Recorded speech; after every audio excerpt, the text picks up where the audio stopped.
Oh, hello, everybody. Hope everybody's doing well today.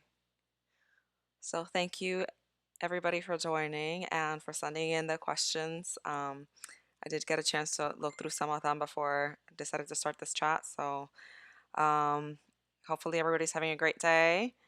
And I wanted to start off by saying basically why I wanted to do a channel like this. I've noticed that throughout social media, especially on my Facebook account, I'm seeing a lot of people making comments about how they don't have a specific outlet to be able to voice their concerns, get advice, basically let anybody know what they're going through. Because let's be honest, Facebook, a lot of the times when you post something, 90% of the time, what you're going to receive is negative feedback and nothing to really help you solve the problem that you're actually asking for advice in the first place. So I was hoping to be able to provide an outlet for you guys and maybe answer some of your questions, give you some advice in some of the situations that you guys are going through. Um, uh, so you're asking, where are the kitty ears? The kitty ears, they're right here. They're gone. I thought it wouldn't be appropriate for a mental health session. So kitty ears are for gaming only.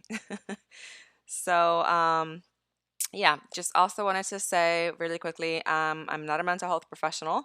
I'm just basically a person who a lot of people like to ask questions to, and I try my best to be able to answer to the best of my ability, give you advice and anything that you might need, just somebody to listen to you, really.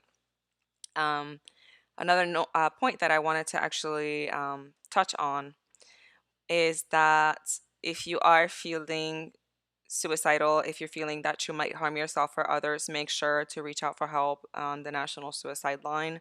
Really, really important. They have people available to you 24/7 that are able to stay on the line with you, offer you any assistance, point you into the right direction if you feel like that's where things are with you and not being able to deal with the situations that you're currently in. And I would also like to say that personally, I believe that suicide is never the answer. And I don't know who said this, but I feel like it's 100% the truth. You don't want to use suicide as a solution to something because it is a very permanent solution for temporary problems. And I understand that it can seem like what you're going through is never ending, but trust me, everything in life is temporary. And sooner or later, the hardships that you're going through will get better. And I know that sounds cliche, but it's true.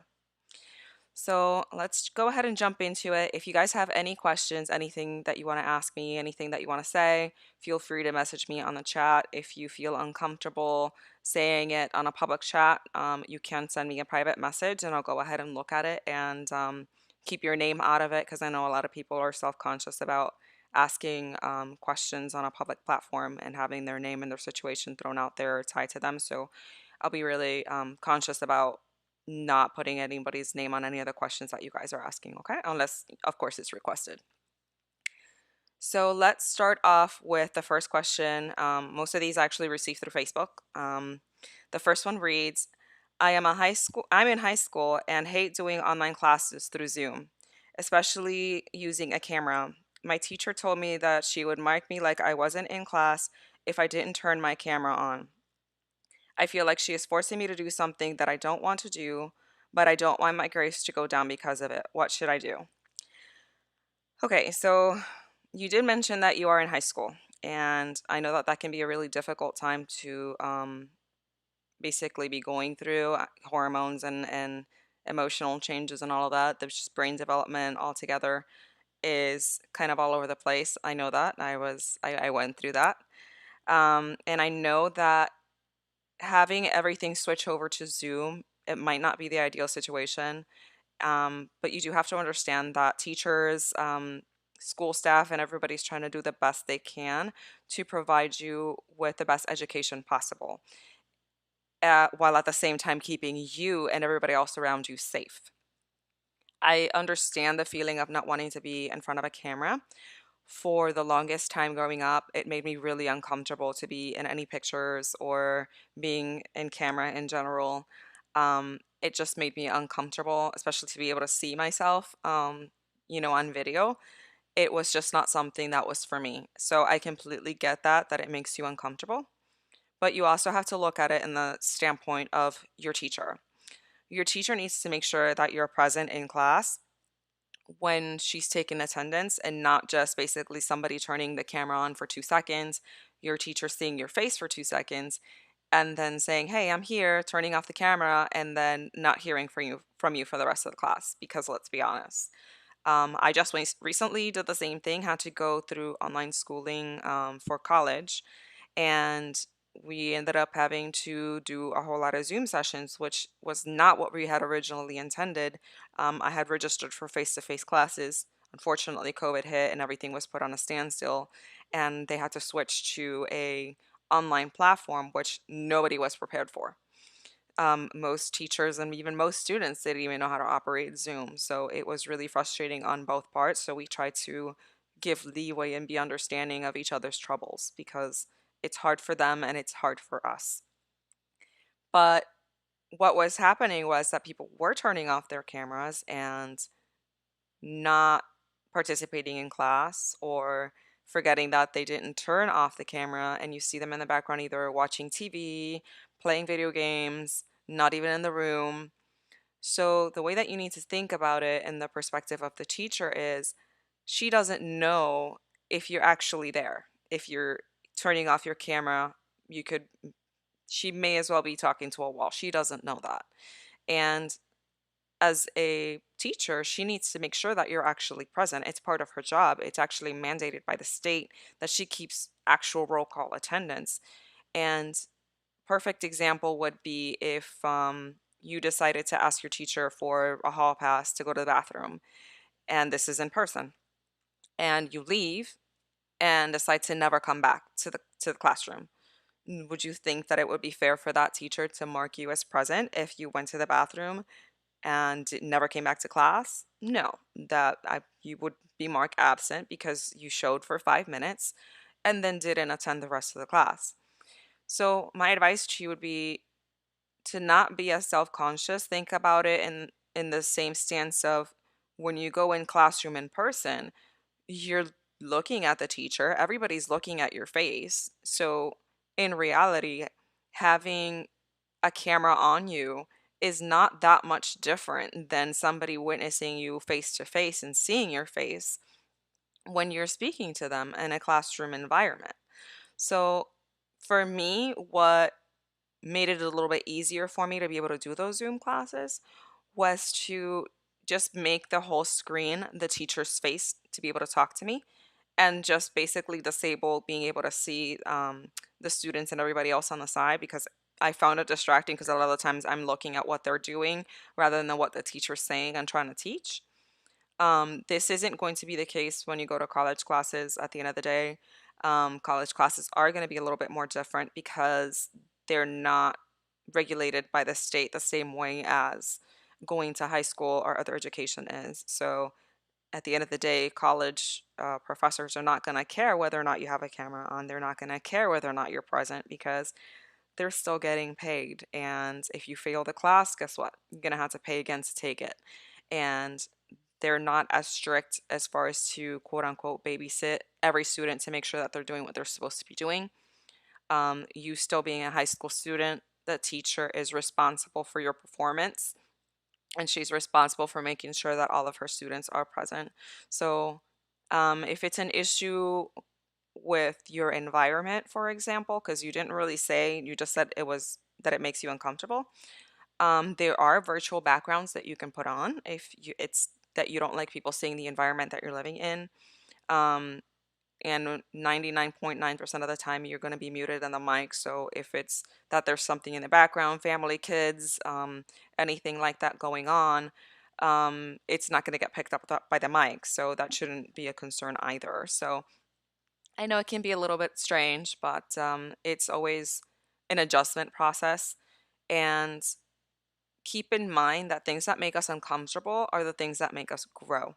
If we maintain ourselves in that level of comfort and not really putting ourselves out there to be able to experience something different and something new, we're going to be stagnant. We're not going to grow as people. So I think it's really important to kind of embrace change and try your best to be able to overcome any obstacles that might come your way, and keep an open mind that just as strange as this might be for you, it also is on the end for the teacher. Because I have teacher friends, and every single one tells me that they absolutely hate it, and it's so impersonal to them. And I understand the the thought that it feels inhuman. That's not the way that people were meant to be able to interact, but it's all to keep you safe. We wouldn't want you to get sick if right now where you're living there's a lockdown because of COVID. You wouldn't want to be in face to face, possibly contracting a virus and spreading it to the rest of your family. So I will tell you, hang in there. I know it can be awkward, it can be strange. Like I said, if it helps, put that virtual background, so they can't see where you're at in your environment. Keep that mic off, and just make sure that you disable being able to see yourself in the camera, because I know that's mostly the weird portion. Um, and remember that this is your education, so you don't want to go ahead and do anything that's gonna hinder that, because at the end of the day, the only person that is being damaged here is yourself. So you wouldn't want your grades to lower and be damaged just over a camera issue. So if you have any further questions, or is there anything else that you want to ask or elaborate, just send me a message, and I'll be sure to go ahead and address that for you, okay? All right, so the next question says, what do you do if you feel like you need to go to a mental health doctor, but all of your family is against it? Okay. Um, As far as that message, I do find it concerning, because if you're getting to the point where you do feel like you need to talk to a mental health professional, you definitely should. And I don't think that anybody has the right to tell you that you should not go visit a mental health doctor if that's what you feel that you need to do. I know that a lot of the times family members can be a little bit ignorant in the way how they manage or address mental health issues. They automatically assume that if you need somebody to talk to, you're either weak or there's something wrong with you. And that's just absolutely not the case. I think that it takes a lot of strength and courage for a person to admit that, I'm going through a rough patch right now. I can't do this on my own. I need help. Um, it shows a kind of vulnerability that, like I said, requires a lot of strength. I know that there is this social stigma that if you see a psychologist, if you see a psychiatrist, you're not normal. And at the end of the day, those are the ones that end up, on the 5 o'clock news with suicides. And that's definitely not the route that we want to go here. If you need the help, you get it. If your family is not supportive and doesn't understand, there's one thing that I like to reiterate. Just because somebody is blood does not mean that you need to bend over backwards for them or keep them in your life, because at the end of the day, the number one priority needs to be you and your mental health. Your mind is part of your body, and nobody should be shaming you for taking care of it. And even especially now with everything that's happening with COVID, everybody's so secluded. They don't have the same outlet of being able to socialize how they used to. And that's being really hard for a lot of people. And it doesn't matter who it is not right to shame you for it. So I would definitely say make that appointment, talk to your psychologist, psychiatrist, whoever you need to talk to. If you need to go on medications because it comes out that you have some sort of hormonal or chemical brain imbalance, don't make anybody make you feel bad for that. Um, just like if you got sick and you got a cold or you got the flu, and the doctor gave you antibiotics or penicillin or something like that, nobody's going to go up to you and be like, oh, you're a weak person because you need medication to beat this disease, or you need medication to get rid of this cold or whatever other ailment that you're going through. There's not going to be one person that says that to you. So, why is it that there's the stigma that if there's something sick with our mind that needs assistance and we need medication for it, all of a sudden it's wrong. There's a social stigma behind it that you shouldn't talk about it. There's something wrong with you. No, sometimes we just need that assistance. And seriously, I implore you to please go ahead and get that help. If you need to talk to me further, I will be more than willing to listen to whatever it is that you need to get off your chest and give you advice in any way that I can possibly assist you. I will say personally, for me, I ended up having to go to therapy counseling for my husband and our marriage. And I will tell you, if it wasn't for that, we probably wouldn't have stayed married. So don't let anybody tell you that it doesn't help, that you shouldn't do it. If that is in your heart what you feel like you should do, 100% go for it. Everything else will follow. And like I said, if you don't have the support of your family, be there for yourself because obviously your family members are not being there for you. And you need to do what's best for you. Okay? So again, if there's anything else that you need to ask me or would like for me to elaborate on, please message me, okay? So the next one says, if you had the chance, what would you tell your younger self? Wow. Okay. I think there's a lot that I would tell my younger self, namely being kinder to myself. I think growing up, I was my worst critic. I found fault with every single thing that I did. I was super harsh on myself. I thought that if things weren't 100% perfect, I was a failure. And it brought me a lot of unnecessary anxiety, a lot of unnecessary angst. And I think that looking back now, I was probably my biggest bully. And yeah, we honestly need to be kinder to ourselves. To say that it's okay to say no, it's okay to take a rest day. It's okay to ask for help, definitely. And another thing that I would tell to myself would be to make sure that I pursue my education and maybe not have gotten married so early. Regardless of where I am now, which I am happy where I have ended up with, there are things that I feel like I could have avoided if I had made different choices. But at the end of the day, you have to look at every situation that you go through as a learning experience and take a lesson from everything that happens in your life. And that way, it's never a waste. A lot of people ask me about things that have happened in my life and whether or not I regret what I did and or I regret how things went down in certain situations. And at the end of the day, if it taught me something, then it wasn't a waste, you know? I think there's always something valuable to take out of every experience that we go through. And as long as you see life in that perspective, then you have already grown as a person and you're a step better than the person you were the day before. And I think that should be the only goal, right? Okay, so next question says, I recently got out of a relationship and I heard on one of your past streams that you had been cheated on by your ex-husband. I find myself in the same situation and am having a really hard time dealing with it. Is there something that works for you that could get me through a breakup? Um, breakups are breakups are tough, and I think the most valuable thing that someone said to me once when I oh, hey, Shameless, how are you? um, but one of the most valuable things that someone once said to me when I was going through my breakup was that I should be allowed to mourn the way that I want to mourn because they compared it, my ex leaving as abruptly as he did after being 10 years together, as someone dying.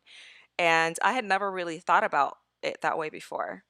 And it made a lot of sense. And I was like, first I asked her, in what way do you think that a relationship of 10 years ending is equivalent to someone dying? She's like, well, if you think about it, you're never going to see him again. You're never going to talk to him again.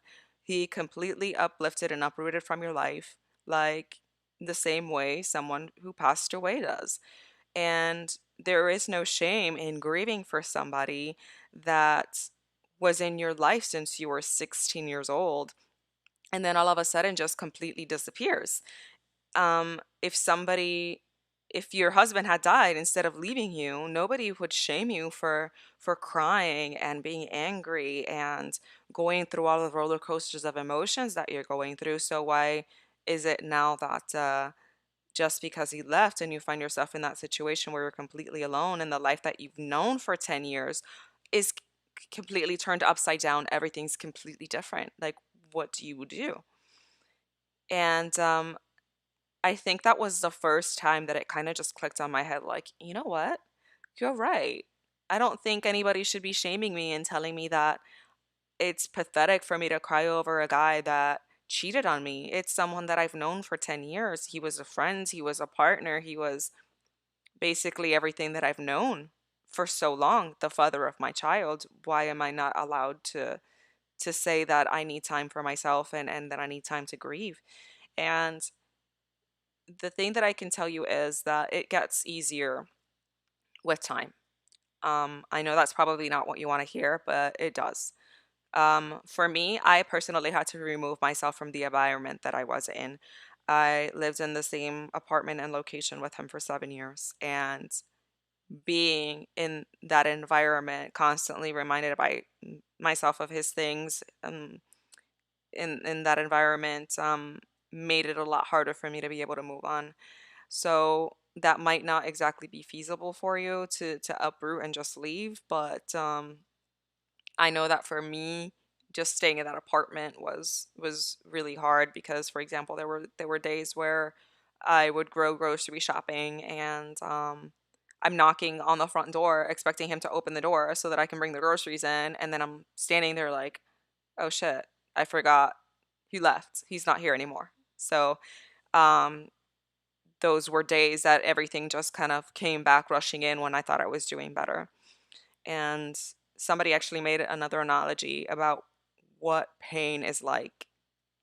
And they say that pain is like a big red button in a box, and there's a ball in this box. The ball at first is really large, so it's constantly hitting this pain button as it's ricocheting through that box. As time goes by, the ball keeps getting smaller and smaller and smaller, and it decreases the amount of times that it actually hits that pain button. But in the end, that pain never goes away. And I just absolutely love that analogy because to this day, he left in 2012. So it definitely has gotten better. I'm not angry about it anymore, but there are moments where I look back and think at it and saying, maybe I could have done this different, or maybe if I didn't say this, things would have gone differently. And it's basically torturing yourself over something that you can't change. And although I do believe that there's blame on both parties always when a relationship ends, because at the end of the day, if I allowed myself to be treated the way that I was treated, that's on me, as I had mentioned on a previous broadcast. I'm responsible for how people want to treat me, because if I'm allowing myself to be mistreated, that's how people are going to treat you. So I would definitely say look back at that relationship, think about what you could have done differently in the sense of how to improve yourself as a person. Leave those negative emotions behind. I know it's really hard to tell you, no, don't be angry, don't be resentful. But at the end of the day, all of those negative emotions are only hurting you when your ex is doing whatever he's doing, not concerning yourself with how you're feeling and what you're doing, while you're over here killing yourself about somebody that is just doesn't give a damn. So focus on you. What really helped me after moving from Massachusetts to Florida was finding a hobby. I know that might be a little bit harder now that there's COVID and everything going on, but for me, I enrolled in dancing classes. It was ballroom dancing, and it wasn't until I joined ballroom dancing that I felt like there was something that was really doing for myself, something that I really enjoyed, that did not require me having another person in my life to make me happy. And that for me was huge, because a lot of the times when you get in relationships, you automatically put the responsibility of your happiness on that other person. And at the end of the day, that's the worst thing you could possibly do. Your happiness is your own responsibility, nobody else's. And if your sole reason for being happy is the fact that you have X and Y person in your life, that's going to shatter very, very quickly. Because if they're not paying enough attention to you, they're not doing what you want them to do, that happiness is going to fluctuate. It's very temporary. So don't do that. I compared my relationship with my ex as being an addict with a drug. It makes you happy for a short amount of time, but then the withdrawal is killer. And when you can't get that drug anymore, you go through all of these emotions, feelings, and negative thoughts. You need to find something that makes you happy for you, be it cooking classes, drawing, even if it's something simple like going to the park and enjoying nature. I think enjoying nature is something that's so huge that so many people take for granted. I have a friend who is also getting out of a long-term relationship, and she was also cheated on. And for her, just going on a hike and being able to watch waterfalls with her dog and just kind of sitting in, taking pictures and just getting that fresh air and getting back to nature was huge for her. And I think that people underestimate the power that just being in a green environment like that can really do for somebody. I did also go on a lot of hikes. There's a lot of hiking trails where I live. And now that COVID's hit, that has been one of the things that I say has pretty much kept me sane, is just going out there, getting that fresh air, getting that vitamin D. It's very essential. So I would say keep strong. I know that a relationship ending is really hard. I went through it. Um, I did end up going to the hospital a couple of times for it because I was having severe heart palpitations, believe it or not, which is why I'm saying maintain your happiness on you and not somebody else. You don't ever want to have somebody have that much control over your life and your happiness. So, in the event that they're not there, everything in life is temporary. Just keep that in mind. So make sure that you're doing things for your personal growth, for yourself, things that make you happy. And at the end of the day, life is too short to be denying ourselves um, things just for somebody else that isn't appreciating us. So stay strong. I feel you. If there's anything else that you want to ask me, anything else that I can do for you, let me know. And like I said, take time to take care of yourself and find a hobby to distract your mind and not have that much focus on what was and isn't anymore, if that makes sense. Okay? All right, so next question. It says, I am 23 years old and I have a 3-year-old son, and I think I'm a terrible mom. Dad is not in the picture and won't pay child support, and I have no one to help me. I look at my son a lot of the times and think my problems are happening because of him, and then I feel guilty. I mentioned this to some in the past, and they told me I was a horrible human being. I love my son, but I feel like I resent him. Okay, so you're not specifically asking me any questions per se. Um, so I'm not exactly sure what you're asking me because you didn't ask a question, but I'll kind of go ahead and give a generalization of what I think what you're trying to tell me. So having kids is difficult.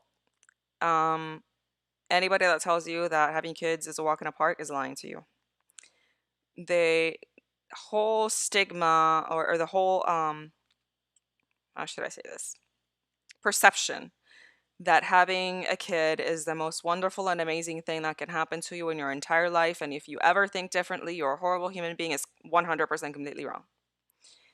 I think that people are afraid to say that they're having trouble as being a parent. I think everybody has felt at one point or another that or they're a horrible parent for X and Y reason, sometimes for the silliest things. I know that I felt that way.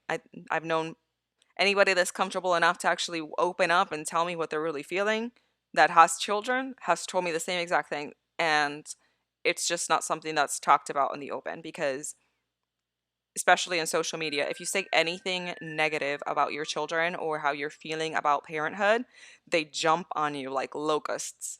And it's not right because we're all human. Nothing, including parenthood, is going to be rosy 24/7. There's going to be days, some days are going to be worse than others. As far as you feeling that your child is a reason why your life is going wrong, how things are bad in your life, I understand that having a kid can make things difficult. You have to find a sitter. You can't, I mean, you're pretty young, so you probably still want to go out with friends and things like that, and it makes it a lot harder. What I will say is that you need to remember that at the end of the day, the child has no fault in the situation that you're in. The child did not ask to be brought into the world. That being said, if you're having trouble being able to take care of your son, ask for help. There are government programs. Here, I'm not exactly sure where you're located, but here in Florida, there are programs that help mothers be able to find daycare centers that don't charge to take your kids in so that you're able to go to work and things like that. Um, there are subsidized programs as well to help you be able to find a place to live with your son if your living arrangement is a problem, since you are saying that you're doing everything yourself as a single parent and your baby's father isn't helping you. I personally know of someone who was recently in a women's shelter for about 8 months with her son, um, for the same reason. She didn't have any help. But there are programs out there. Please don't think that you're alone, because there are programs out there to help single mothers out be able to be successful. Just because you have a child does not mean that you cannot become successful. That's just completely untrue. It looks like you had your son pretty much at the same age that I had mine. I had my son when I was 20, 3 days after my 20th birthday, actually. Um, and it was really hard because I was really young and I was practically a single parent because I was the person who was solely bringing money into the household and making sure that he was well taken care of. But at the end of the day, you need to remember he's your son. You brought him into this world and he is your responsibility. I understand having that resentment of, I went through that phase. I understand it. Especially when my ex-husband left, I was like, um, I married you. You agreed to have this child with me. We were supposed to put my son up for adoption. And after I got 7 months pregnant, he changed his mind and said that he really wanted to keep the baby and basically begged me to keep him. I personally don't feel like I have that motherly instinct. Was missing the mom gene. But once my son came along and we kept him, there is nothing I wouldn't do for my child because I know he's my responsibility. I love him to the moon and back. Um, I did sacrifices to make sure that he was taken care of and provide for him when his father wasn't providing. Because, yeah, I may have been pressured to keep him and not put him up for adoption, but at the end of the day, it there were options that I could have taken to not keep the child. And at the end of the day, that's on me, my responsibility. I took over that. That's 100%, mine now. And honestly, I can't say that I regret anything. Like I said, there are days that are worse than others. I had mentioned before, for those who were listening in the past, that my child is autistic. So that it was that added stress of having a special needs child that at times could have been very overwhelming. And after my ex left, I was fortunate enough to have my sister to help me out with my son. I did have problems with the school because they were not equipped to handle a special needs child. They weren't programs here for special needs children, and the way that teachers and everybody else in the school was approaching it was the incorrect way. So that was frustrating, to be trying to make a living and working and getting 6 to 7 calls a day while I'm working because my son is not sitting still, or he's tapping his fingers, or he's doing this and that. And all of those things had, in my opinion, very simple solutions, but they didn't know how to handle it. So, um, we ended up having to make different changes and things like that to be for his benefit, because at the end of the day, once you have a child and bring a child to this world, it's not about you anymore. And I know that sucks. But you have somebody else that depends on you 24/7, somebody who you are basically the whole world to, that won't be able to make it in life if you don't provide and guide him properly. I know it can be frustrating. I'm not going to say that you're a horrible parent. You're not. Everybody's been there. Whether or not they want to admit it and talk about it, it's a different case. But there are days that I'll be straight up honest. I look at my son and I'm like, wow, you're being a little asshole today. And that's fine. I've been an asshole too. you know? But don't take it to heart that say that I'm a horrible parent, because chances are that if you were to ask your child, what do you think about me as a mom? They'd probably say you're the greatest person in the entire world, because you are the center of that child's life. And at the end of the day, I know it might not seem like it now, but it'll get to be really, really rewarding. It's just there are parts of parenting that are very hard to deal with, and especially when you feel like there's not an outlet for you to talk about it because you feel like you're going to get judged for it. It just makes it all that much harder. But there's nothing wrong with saying that today you had a bad day with your kid. Today, he was throwing tantrums, and was very, very upset about that. And I probably didn't handle the situation as I should have, or as I would have wanted to. But how they say, looking things with in retrospect, it's 2020. The only thing that you can do is keep that in mind, and if a situation like that ever emerges again with your child, say, this happened before, maybe I should address it in a different manner. Um, you know, my son, he was a pretty quiet child until he turned about 8 or 9, and that's when the problem started emerging with him. And he started escaping through the window. We ended up having to basically lock everything down. We found him with knives in his room that he was taking from the kitchen drawer. We had no idea what he was doing. We had to get him into counseling and therapy and kind of figure out what was going on. You know, kids go through phases, and fortunately enough, now he's doing a lot better. Um,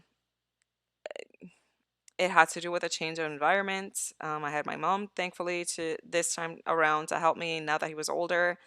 Um, we switched him over to online schooling for a while, just to be able to get him in a different environment. And I honestly don't know what the issue was with the first school that he was at, but he was getting very aggressive. And now that he's older, he just turned 14.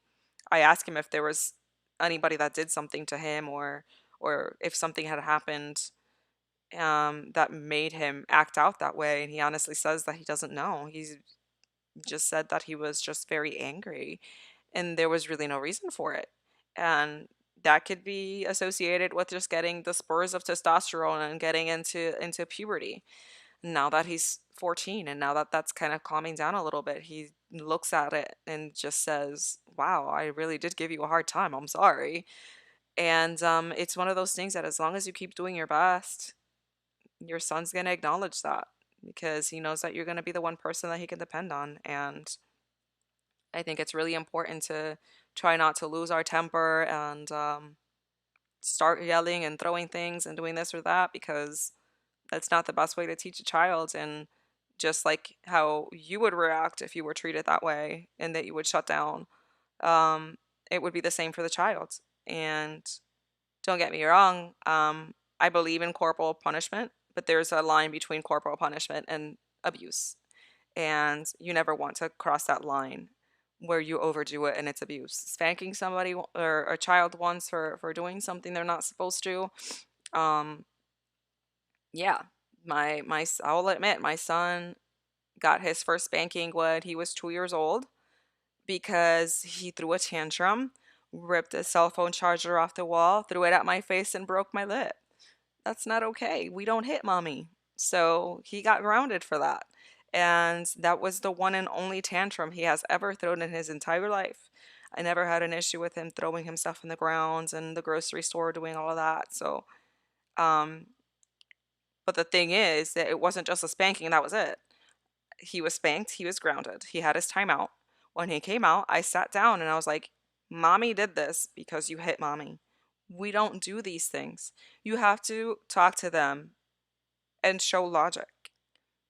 You never want to go with your child and say, I did this because I said so, or you do this because I said so. If you wouldn't want to be talked to in that manner, don't do it to your child because that's just going to make them resent you, just the same way you're resenting them. And believe it or not, talking can get you through a lot.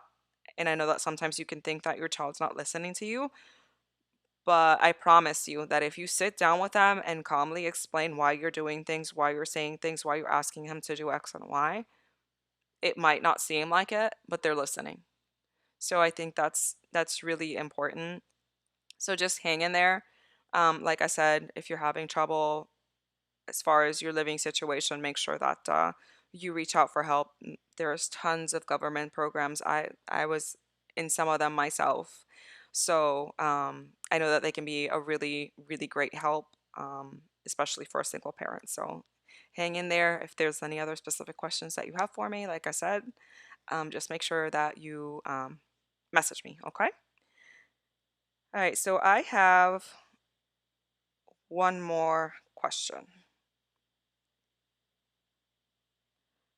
And this one says, I have worked my entire life and I recently lost my job via COVID. What advice do you have? I feel bad about having to go on food stamps. Okay. Um, why are you feeling bad about having to go on food stamps? Um, I had to be on them for several years as a single parent. You need to do what you need to do to provide for your family. What we're talking about here is food stamps for food assistance. You can't use that for something else. You can't grab your food stamp money and go buy video games or buy cigarettes or buy alcohol. That's specifically for nourishment for you and your family. And if right now you're finding yourself in a situation where you need that assistance to provide food for yourself and your family, there is absolutely no shame in that. Don't be that person that's going through the struggles and making it yourself and your family go hungry out of pride or ego or being afraid of the misconceptions people might have about you or judging you. Because at the end of the day, those people are not providing food for you and your family. Those people are not paying your bills. And you need to do what you need to do to provide for you and your family. I do hope that you're still trying to look for a job and see if you're able to maintain your family. Maybe asking for assistance for friends and things like that, but never feel ashamed for having to ask for help. And I cannot reiterate that enough. Or if there's anything, all the questions that I haven't asked today, is that you should not be afraid of having to get that extra help because you're doing it for you, you're doing it for your family, you're doing it for your benefit. And there are times that are going to be harder than others.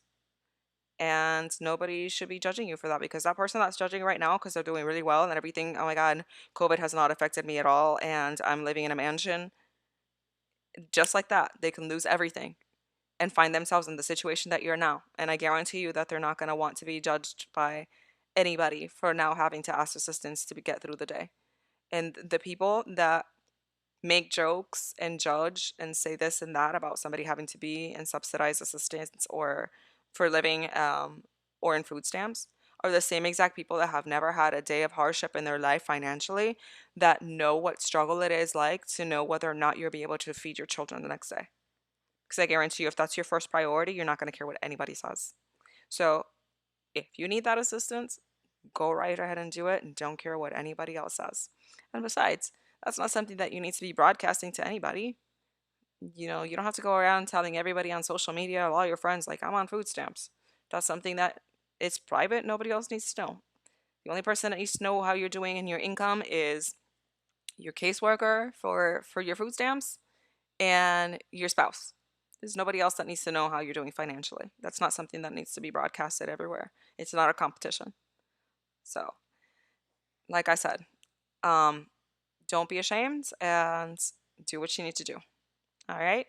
Now, if anybody else on chat has any questions or anything that want to ask me, I think that was almost exactly an hour of podcasting. So if you guys have anything for me, I'll check real quick on my other messaging platforms to make sure that nobody else sent me anything that I might have missed. And if I did miss any of your questions that you might have sent me, please let me know. Please let me know what platform you might have sent it. Because I know I'm getting some from Instagram, I'm getting some from Facebook, and a lot of the times I don't get like the little notification ding to let me know that I got a message. So if you have anything for me, now's your chance. And let me know if you guys want me to do sessions like this more often. And I'll be more than happy to do one-on-one live sessions. Yeah. So yeah, I hope you guys, if not enjoyed it, at least found something useful or helpful. And that's my dog that decided to at least be nice enough not to bark when I was talking about the more important stuff. All right. So if there is nothing else for me, like I said, I'm checking here. I don't see anything else for now. All right. You guys know where to reach me. You can send me a message here on Twitch. Keisha McLean on Facebook, which is EGRIKKU for username. Same thing through Instagram, EGRIKKU. Anything else you guys want to ask, I'll be more than happy to answer. So you guys stay safe during this pandemic. Reach out, professional help if you need it. Don't let anybody shame you. You do you. And thank you very much, everybody, for joining. I appreciate you. And I will see you tomorrow on the next broadcast at 12 o'clock EST time. I will be broadcasting. What did I say I was broadcasting? I think I said Genshin. I think it was Genshin. All right. See you guys. Take care.